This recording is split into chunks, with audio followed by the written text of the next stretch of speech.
Chapter 2. The Son of Righteousness, or the fire of God. The Old Testament closes with a prophecy of the coming of a new day, a great age in which righteousness will flourish. Malachi 4:2 says, But for you who fear my name, the Son of Righteousness will rise with healing in its wings, or sun rays. Malachi compares the coming of Christ to the dawning of a new day, which was known to the Hebrews as the Messianic, or Kingdom Age. The watchers of the night see the morning star first, followed by the first rays of the sun as dawn breaks. In Psalm 19:1, David says, The heavens are telling of the glory of God. He also describes the coming of Christ, the Son, as a bridegroom coming out of his chamber. A large portion of God's revelation comes through nature. Jesus revealed the kingdom mostly by telling parables that depicted such things as farming, tending vineyards, and astronomy. This is one of God's favorite methods of revelation. So it should come as no surprise that the dawning of the sun should hold some major keys to understanding the coming of Christ. Okay. Perhaps the most obvious characteristic of the sun is its light.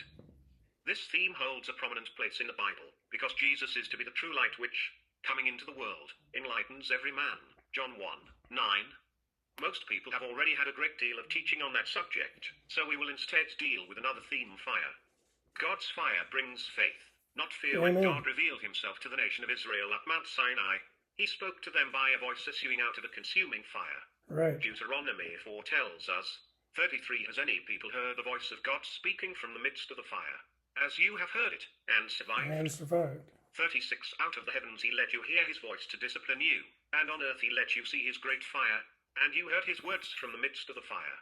We know that faith comes by hearing the word. Rom 10:17.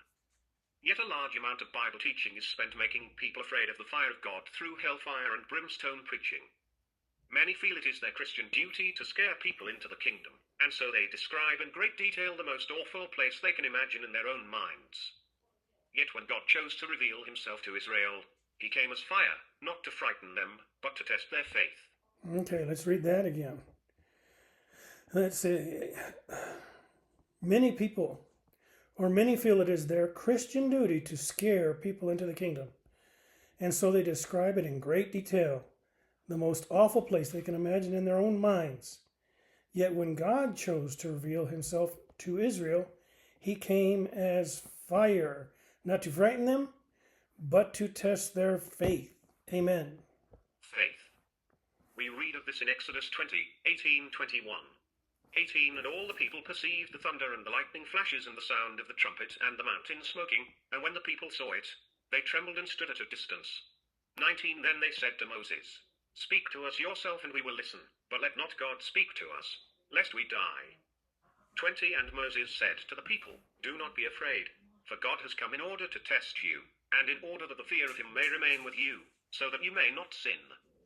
21 So the people stood at a distance, while Moses approached the thick cloud where God was. God spoke out of the midst of the fire. Paul says that faith comes by hearing his voice.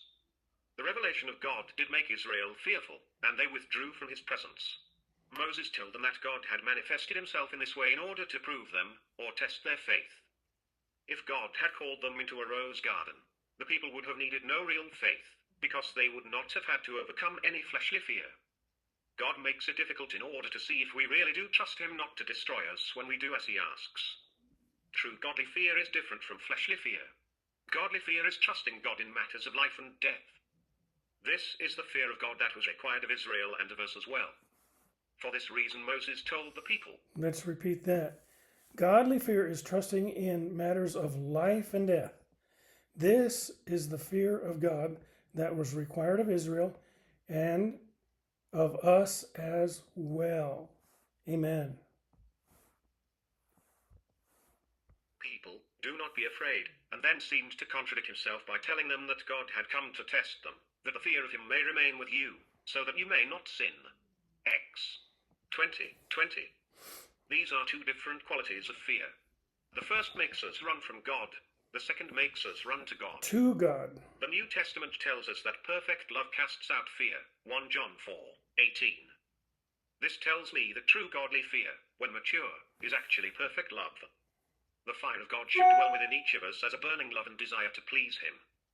Moses had the fire within his own heart, as we shall soon show, and so he was able to approach God without fear. Amen. If the